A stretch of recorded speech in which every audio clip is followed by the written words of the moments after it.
Hello everyone, আশা করি সবাই ভালো আছেন। সো আপনারা এই মুহূর্তে দেখতে পাচ্ছেন আমি ইলিয়াস হোসেনের একটা ভিডিও ওপেন করে রেখেছি। ইলিয়াস হোসেন এবং পিনাকি ভট্টাচার্য সম্পর্কে একটু কথা বলবো। দেখুন, এই ইলিয়াস হোসেন এবং পিনাকি ভট্টাচার্য এই দুইজন যা শুরু করেছে এটা বলার বাহিরে। এই দুই শয়তান, ইবলিশ শয়তান, একের পর এক ইস্যু এনে দেশে একটা হট্টগোল, গণ্ডগোল, একটা অরাজকতা, বিশৃঙ্খলা এরা লাগিয়ে রেখেছে। কারণ হচ্ছে এই দুইজনের লক্ষ লক্ষ ফলোয়ার রয়েছে, অনুসারী রয়েছে, যারা হচ্ছে ম্যাক্সিমাম অশিক্ষিত এবং যারা এমন মানুষ যাদের নিজের যে চিন্তা, মগজ, বুদ্ধি সব কিছু হচ্ছে এই ইলিয়াস হোসেন এবং পিনাকিকে দিয়ে দিয়েছে। মানে পিনাকি ইলিয়াসের কাছে যাদের ব্রেন, যাদের চিন্তা শক্তিকে ধার দিয়ে দিয়েছে বা বন্ধক রেখে দিয়েছে, ঠিক আছে, এমন দুই ব্যক্তি যাদের লক্ষ লক্ষ ফলোয়ার বাংলাদেশে, এই অশিক্ষিত মগজহীন ফলোয়ারদেরকে কাজে লাগিয়ে এই দুই ব্যক্তি যা শুরু করেছে অতিরিক্ত, মাত্রা অতিরিক্ত। দেখুন এখানে সে কি বলছে একটু শুনি আমরা, আসুন। পরিস্থিতি আপনারা দেখছেন সারা দেশে তারা কি ধরনের তাণ্ডব চালাচ্ছে। গতকালকে যে কায়দায় একজন মানুষকে জবাই করে হত্যা করা হয়েছে, এরপরেও মানে তাদের ব্যাপারে কি তাদেরকে সন্ত্রাসী সংগঠন হিসেবে চিহ্নিত করা, নিষিদ্ধ করার ব্যাপারে আপনাদের কোনো প্রক্রিয়া আছে কিনা? আচ্ছা, এখানে বলছে ইসকন নাকি ওই আইনজীবীকে জবাই করে হত্যা করেছে। এটা একটা মিথ্যা কথা। জবাই কোথায় করেছে? পিঠে কোপ দিয়েছে, ঠিক আছে। এটা পিঠে কোপ দিয়ে, কোপ খেয়ে রক্তক্ষরণে মারা যাওয়া আর হচ্ছে জবে করা, দুইটার মধ্যে কিন্তু পার্থক্য আছে। একটা গেল। আর দ্বিতীয় বলছে যেহেতু ও হত্যা করেছে সেহেতু ইসকনকে সন্ত্রাসী সংগঠন হিসেবে নিষিদ্ধ করা। আচ্ছা, আমি এই বাটপারকে দেখেন হচ্ছে হারা কীরকম, এই বাটপারকে জিজ্ঞেস করতে চাই যে এই যে বাংলাদেশে যতগুলো সংগঠন আছে, সেটা ছাত্রদল অথবা ছাত্রলীগ অথবা ছাত্র শিবির, তারপরে যুবলীগ, যুবদল, জামাত, বিএনপি, এই দলগুলোর যারা সদস্য এরা কি এরকম হত্যাকাণ্ড করে না? জামাত কি বিএনপিকে মারে না? বিএনপি কি জামাতকে মারে না? ছাত্রলীগের কথা বাদই দিলাম, আওয়ামী লীগের কথা বাদই দিলাম, বাকি যত সংগঠন আছে এরা কি হত্যাকাণ্ড ঘটায় না? হত্যাকাণ্ডে জড়িত নাই? তো ওদেরকে কি নিষিদ্ধ করা হচ্ছে? এখন কথা হচ্ছে, প্রথম কথা হচ্ছে এই হত্যাকাণ্ড কি ইসকন ঘটিয়েছে কিনা সেটা তো একটা প্রশ্ন। ইসকন কি সাংগঠনিকভাবে কি এই হত্যাকাণ্ড ঘটানোর নির্দেশ দিয়েছে কিনা, এগুলো কি প্রমাণিত হয়েছে? প্রমাণিত হয়নি। যদি সাংগঠনিকভাবে নির্দেশ দিয়ে থাকে তাহলে সেটা ভিন্ন কথা, তার জন্য একটা আলোচনা আসতে পারে। কিন্তু এই যে একটা মাত্র হত্যাকাণ্ড, আমি এটাকে একটা মাত্র বলছি, তুলনা করছি অন্যান্য সংগঠনগুলোর তুলনায়, ঠিক আছে। আমি একটু পরে দেখাবো যে অন্যান্য সংগঠন কীরকম হত্যা করে। তো এই হত্যাকাণ্ডের জন্য এই বাটপার ইলিয়াস হোসেন ইসকনকে নিষিদ্ধ করার কথা বলছে। ইসকনকে নিষিদ্ধ করা, একটা সংগঠনকে নিষিদ্ধ করে দেওয়া মানে এটা অত সহজ ব্যাপার না। আপনি নিষিদ্ধ করতে গেলে এখানে নানা জটিলতা তৈরি হবে, যেটা দেশের জন্য ক্ষতিকর, ঠিক আছে। কিন্তু ওর চেহারার মধ্যে দেখুন কীরকম একটা ক্ষোভ, কীরকম একটা মানে কীভাবে তাকিয়েছে দেখেন।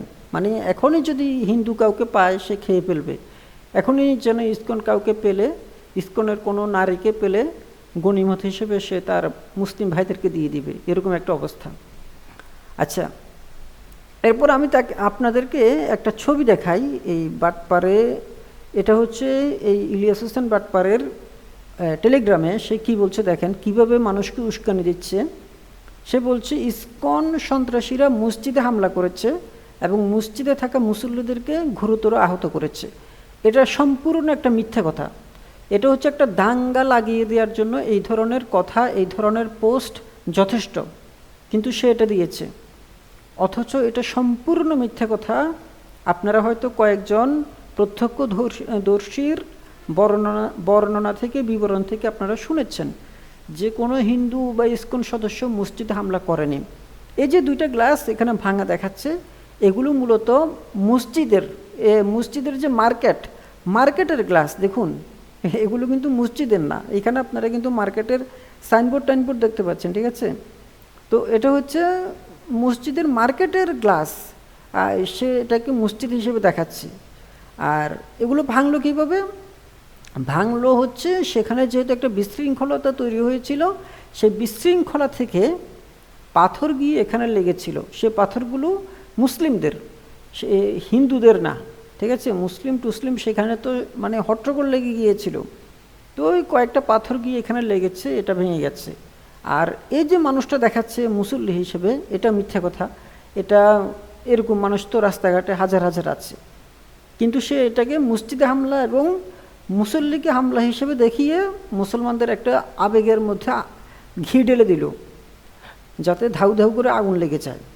কত বড় বাটপার দেখেন।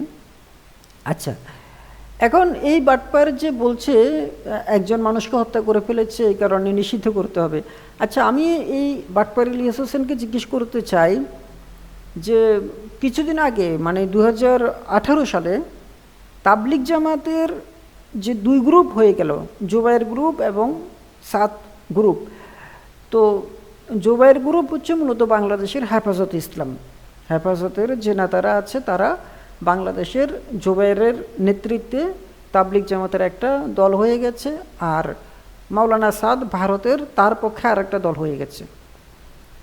জুবাইর গ্রুপ 2018 সালে সাদ গ্রুপের উপর হামলা করে 6 জনকে হত্যা করে। তাহলে এখন কি এই বাটপারের কথা অনুযায়ী তাহলে ওই জুবাইর গ্রুপকে কি তাহলে নিষিদ্ধ করবে? আচ্ছা, এখন এখানে এই ভিডিওটার আমি সাউন্ড অফ করে দিয়েছি, আপনারা এই ভিডিওটা দেখেন। আমি কথা বলতে বলতে আপনারা ভিডিওটা দেখেন। এটা হচ্ছে শেরপুরের একটা ভিডিও মাত্র, এটা হচ্ছে যে গতকালকের ভিডিও। গতকালকে 11:56 একটা লাইভ দেখুন, এই যে হাফেজ মোহাম্মদ আব্দুল খালেক এই লাইভ এটা করেছে। দেখুন কিভাবে তাণ্ডব চালাচ্ছে। যারা এই তাণ্ডবটা চালাচ্ছে এরা কারা? এরা হচ্ছে সুন্নি, হানাফি সুন্নি, যারা মূলত ওই যে হেফাজত এবং জামাত হেফাজতের অনুসারীরা। দেখুন এখানে গাছটা আজকে এটা কী অবস্থা করেছে দেখুন, মানে এদের ধ্বংসলীলা কতটুকু। এটা হচ্ছে একটা পীরের একটা দরগা, ঠিক আছে? একটা পীরের একটা ইয়াতে দরগা শরীফে হামলা চালিয়ে লুটপাট করে আগুন জ্বালিয়ে, দেখুন মানে একটা কি যে বিশৃঙ্খল অবস্থা করেছে। গরু মহিষ দুম্বা যা ছিল, মশলাপাতি চাল ডাল সব কিছু নিয়ে গেছে। দেখুন এই যে টিন মিন সব কিছু নিয়ে গেছে। এখানে এই যে হামলাটা হয়েছে, এই ইলিয়াস হোসেন তার এই যে বাংলা এডিশন এই বাটপার এডিশনে সে এই খবরগুলো কি করেছে? এই খবরগুলো কি সে করেছে যে শেরপুরে পীরের মাজারে হেফাজত জামাতপন্থীরা হামলা চালিয়েছে? এই কথাটা এখানে লিখেছে, সে প্রকাশ করেছে? করেনি। এতটা মুনাফেক সে, ঠিক আছে? এই বাটপার এতটা মুনাফেক, কারণ তার মতে ওই মাজারপন্থীরা হচ্ছে ভণ্ড। তার মতে হচ্ছে ওই যে যারা হেফাজত, তারপরে হচ্ছে তাবলিগ, তারপরে হচ্ছে জামাত, এরা হচ্ছে সঠিক ইসলামের অনুসারী, আর বাকিরা মাজার টাজার যারা অনুসারী তারা হচ্ছে ভণ্ড। তারপরে দেখেন, এটা তো একটা ভিডিও দেখালাম, আর একটা ভিডিও দেখেন যে কীভাবে জিনিসপত্র যে নিয়ে যাচ্ছে। দেখুন এই যে দরবার শরীফের জিনিসপত্র কীভাবে নিয়ে যাচ্ছে এজিদের শয়তানরা। দেখুন এই যে ভেড়া নিয়ে যাচ্ছে, তারপরে হচ্ছে এই যে টিন নিয়ে যাচ্ছে, গরু নিয়ে যাচ্ছে, আর আসবাবপত্র নিয়ে যাচ্ছে। দেখুন এগুলো সব হচ্ছে হেফাজতের অনুসারীরা। দেখুন এই যে সব নিয়ে যাচ্ছে, সব ওই যে আগুন চলছে। দেখুন এই খবরগুলো কি করেছে সাংবাদিক ইলিয়াস হোসেন? দেখুন এই ছোট ছোট বাচ্চারা যখন এরকম একটা অরাজকতা, তখন এরা এগুলো নিয়ে যাচ্ছে। আচ্ছা,